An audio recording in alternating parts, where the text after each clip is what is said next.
Good afternoon. Welcome. This is our last panel for the Blue Forum, and this panel convenes global leaders in youth empowerment, energy water integration, community-centered innovation, research excellence, conservation mobilization, and philanthropic convening to explore how storytelling, education, and local action can reshape the social contract around water stewardship. So right now, I would like to invite our panelists.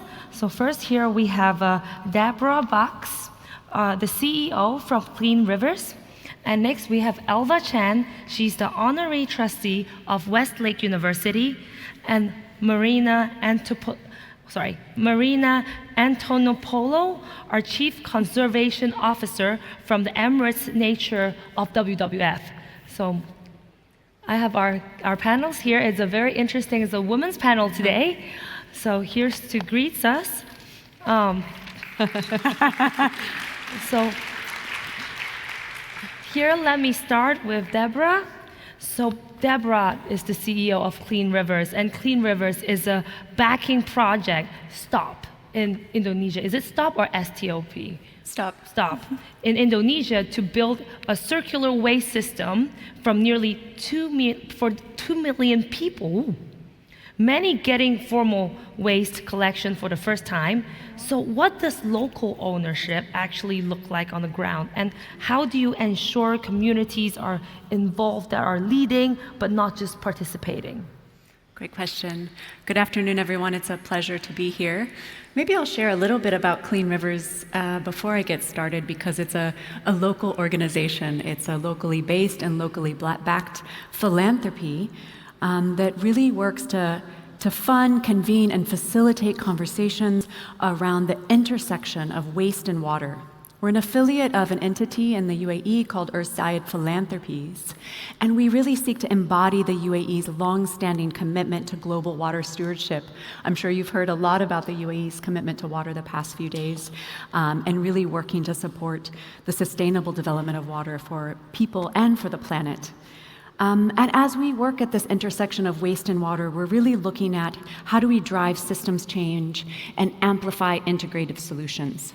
So as you mentioned, we are quite a new organization, about a year and a half old, and one of the first projects we funded is based in Indonesia, the world's largest archipelagic state with over 17,000 islands. And this project is in Banawangi, a city in East Java, situated right next to Bali. I think many of you know where that is. And we've been addressing waste pollution and land-based leakage because so much of this is interconnected. Waste leakage happens a lot on land. There's not proper systems to collect waste, and it ends up in our waterways, going from rivers all the way to the sea. This project that you mentioned, we really try to drive conversations between the local community as well as the local government to identify solutions that are right for the community. The community is at the center of so many challenges around climate change and climate action. And I think as a funder, we try to facilitate these conversations to identify the best solutions for those communities and solutions that work for them. The communities didn't ask for waste to end up in their waterways. They would like to have solutions in place, and we, as a funder, try to come in and provide circular economy solutions that both empower them to be actively engaged in the solutions impacting their communities. Well, that's really amazing for the amount of people, and I actually think that enabling the local community is very important, because actually understanding what they need and then implementing is more important than actually, oh, there are some good solutions and just bring to any other country, any other city, but actually learning what's the needs is actually what is driving the future ahead. So thank you so much, Deborah. And next, I would have a question for Elva. So Elva is the honorary trustee of Westlake University. So how can leading research universities leverage science-driven solutions and emerging leaders to inform water governance policy, community action, and behavior change at city, at national scales? Thank you. English no good. Sorry. Thank you. To improve water governance, the first step is closing the information gap. When a city has real-time data, transparency becomes the best tool to change behavior. As a founder board member of Westlake University, I'm proud that our labs to leading this change. We are using AI to detect water quality, a system already used by international water companies. Our labs have mapped how these pollutants travel from land to river, helping to cut microplastic and cut emissions. Beyond protect water, we upcycle it. Our experts turn wastewater into clean energy and even valuable amino acids by supporting these projects. Every drop of water is treated as a precious and sustainable resource. Yeah, thank you, Elva. As also from a university working administrative, I understand that how research and implementation of such a scientific way to upscaling it is very important. And I've learned a lot from hearing from Elva from Westlake University on how these water every single drop of water are actually traced and being taken care of by the current AI generative technologies. So I think this is something that could be implemented into more and more countries, especially with places with rivers. So then I would like to get to our NGO representative from Marina.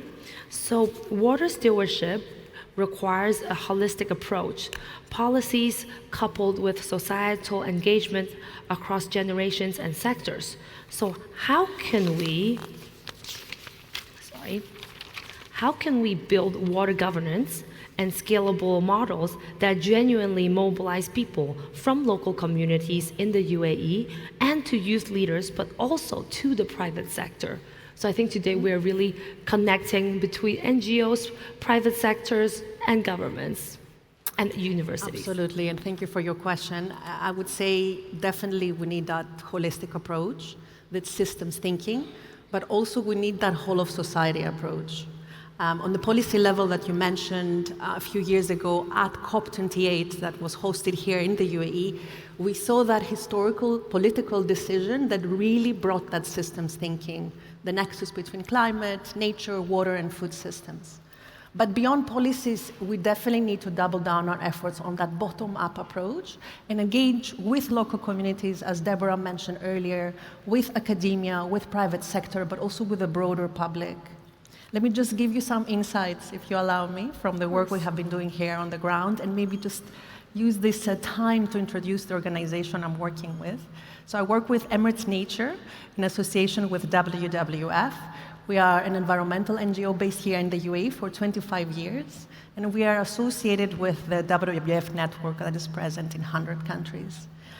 So obviously throughout our 25-year journey, we have really tried to engage with communities, and I'll tell you some examples. We have worked to safeguard freshwater and coastal ecosystems here in the UAE. We've done that by conducting science, but also by capturing traditional knowledge that communities have, capturing the cultural practices, and really integrating those practices into management measures for those landscapes. But we also worked with farming communities and local communities on the ground on a one-to-one. So we piloted solutions when it comes to water irrigation needs, and we know how important that is for our region. And we found out that with a number of deployment of integrated water solutions, we were able to save from 30, and more recently we achieved a 70% reduction of water irrigation needs for our local farmers, which is critical if we are to build resilience for our local food production. The third point that I'd like to make is beyond those governance models for management, for protection, and partnerships, we also have platforms that really engages the public, but also private sector. So on the public side of things, we do really want to mobilize the whole of society of the UAE. So we have mobilized 10,000 volunteers with really boots on the ground to help us on our journey with the local communities and really bring solutions to the ground. But also you mentioned private sector, and I'll borrow from the work we're doing on climate and decarbonization. We have an alliance for climate action with a number of private sector entities, universities, government entities as well. And our objective is to really brainstorm, build our capacity, and looking at solutions collectively in terms of how do we move the needle for decarbonization. And even though it's not necessarily clearly related to water stewardship, what I would like to say is that collective action can really help us move the needle faster as well. Yes, absolutely. Like, especially, I also work in an alliance, and I really see that the importance of the alliance, how we bridge the people together. We bring in the different sector or different group. For me, it's different universities. But actually, when we have university students and university professors that work together from all the different regions globally, we see the difference between the global north and global south, and we see the needs of bridging the gaps, and also having the knowledge information gap to learn from each other and to actually bring people together. So given that, I would now get back to our private sector, get back to Deborah, that there, and back to the water stewardship, that there are many dimensions to water stewardship, and one of which is protecting freshwater environments and responsible for water security, food security, and community resilience and development. So when Clear River enters a new context of a project, how do you connect conservation goals with local communities as the priorities? Thanks for the question, and I love how tied that in with Marina, what you were saying in regards to how you're looking at all the different components and the role that community can play. And we like to do the same thing as a foundation. When we enter a community, as you mentioned earlier, we don't come with prescribed solutions, although there are best practices for waste management, for preventing leakage into waterways, for collecting that pollution in our waterways. But really, as we look at all the different dimensions of conservation and sustainability, community is always at the center of that. Communities historically have settled along waterways and really rely on those waterways for their livelihoods, as well as so many other components of their life. And as Clean Rivers, we really like to facilitate conversations and alignment between these different sectors, whether it's with the government, private sector, or communities, because it really is cross-cutting. Everyone is relying on water within a community. And going back to that word bridge, we like to bridge and translate priorities across silos. Everyone is at risk when water is at risk, because so many sectors, communities as well, are dependent on water.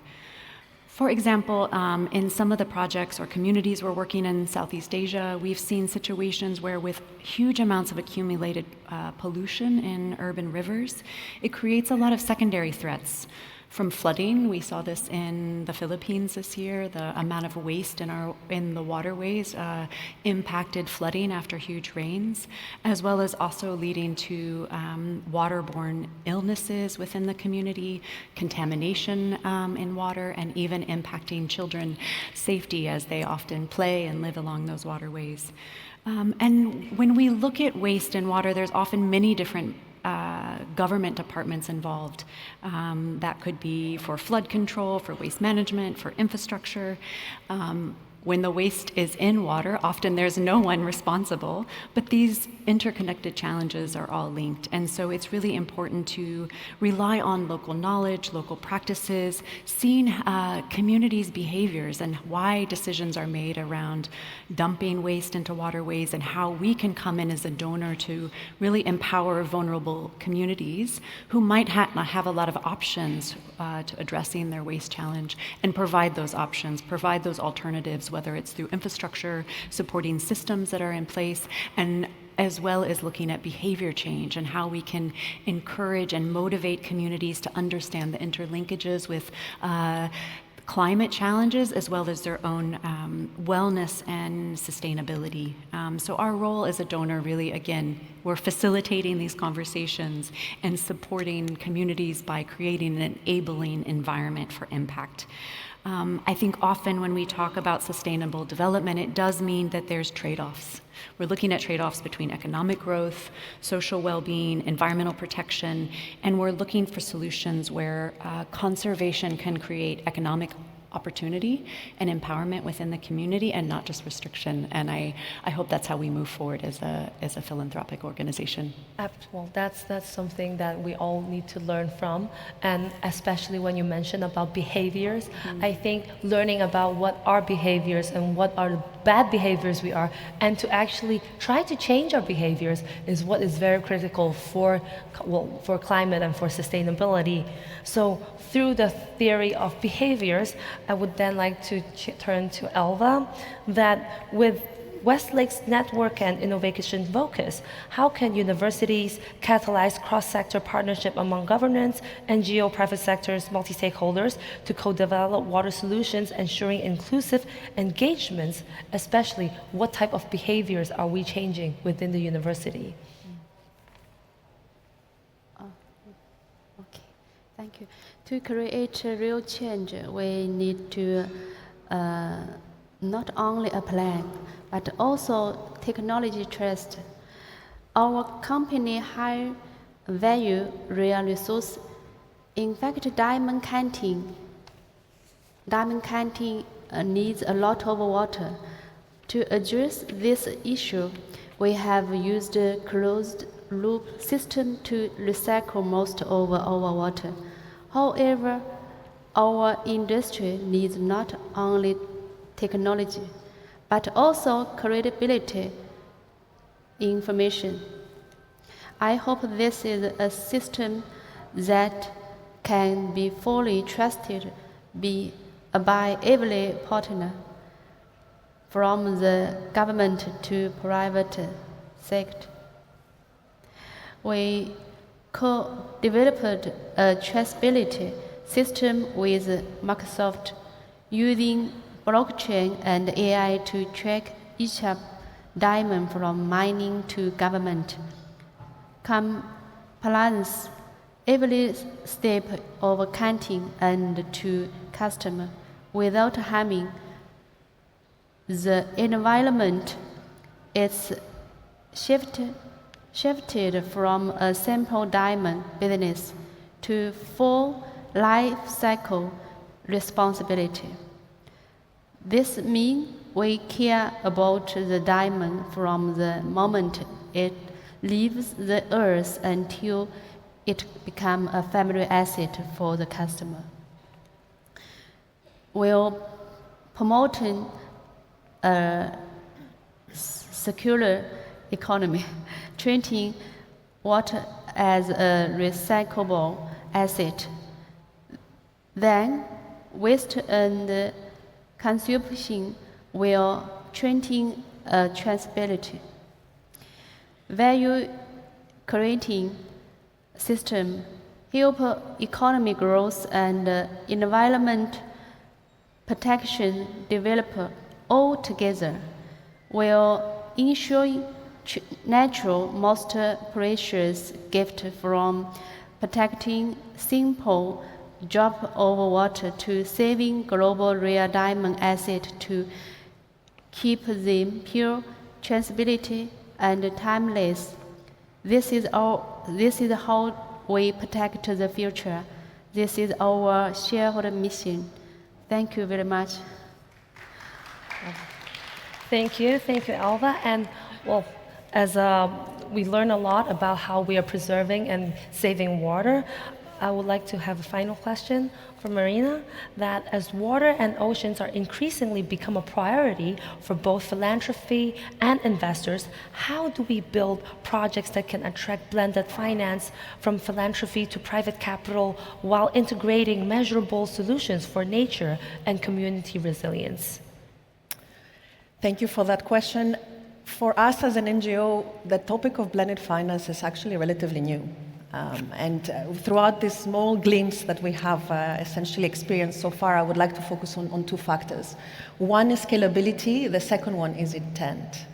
Scalability, I'll explain a little bit more. If we unzoom from the UAE and we go to Asia Pacific region, we know that this region is actually one of the most vulnerable places in the world when it comes to climate change. So what we have started implementing on the ground, not only in the UAE, but as well with other offices across the region, is to develop nature-based solutions that build resilience of local communities on the ground. We launched this program last year, and the idea is to leverage on the grant that the UAE Aid has kindly offered us as an anchor donor to this program. And the idea is to look at how do we create proof of concept for nature-based solutions? How do we develop a framework that really offers us the opportunity to replicate, scale up those solutions faster so they can attract different types of capital once they mature? The second point on intent is about designing nature-based solutions or this type of projects with the intention to bring that ROI early on in the process. And here what I'd like to point out is that it doesn't have to be always generated, this type of projects, from NGOs. Private sector has a lot to actually offer here. There is a lot of private sector entities that they are facing pain points in the delivery, in their operations related to water. Water scarcity, water pollution, physical climate change risks, and they're actively working in translating those challenges into opportunities and models that can have cost-effective solutions and bring that ROI back. So I believe that these type of projects can potentially bring a business model faster, attract more traditional investors, and these are the type of partnerships as NGOs as well we're kind of seeking to also mobilize on the ground. Thank you, Marina. I'm sure this is something that UAE is working on and will be building a lot better on it. And now our panel is ending, and I would like to thank all the guests today to attend the Blue Forum, and also to all our panelists who have been speaking amazingly about their own journey in life. Thank you very much. Thank you.